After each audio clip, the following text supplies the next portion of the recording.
சினிமாவில் துணிச்சலாக நடிப்பவர்கள் அரசியலில் துணிச்சலாக செயல்பட மாட்டார்கள் என்ற சொல்லை உடைத்து காட்டியவர் கேப்டன் விஜயகாந்த்.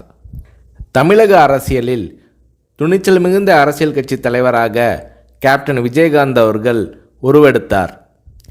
கடந்த 2011ஆம் ஆண்டு சட்டப்பேரவை தேர்தலில் வெற்றி பெற்று எதிர்க்கட்சி தலைவராக கேப்டன் விஜயகாந்த் அவர்கள் தேர்வானார். அப்போது தமிழ்நாட்டின் முதலமைச்சராக ஜெயலலிதா அவர்கள் இருந்தார். இந்த நிலையில் சட்டசபை கூட்டத்தொடரில் பால் மற்றும் மின்சார கட்டண உயர்வு குறித்து தேமுதிக சட்டமன்ற உறுப்பினர்கள் கேள்வி எழுப்பினார்கள். அப்போது அதிமுக தேமுதிக எம்எல்ஏக்கள் இடையே கடும் வாக்குவாதம் ஏற்பட்டது.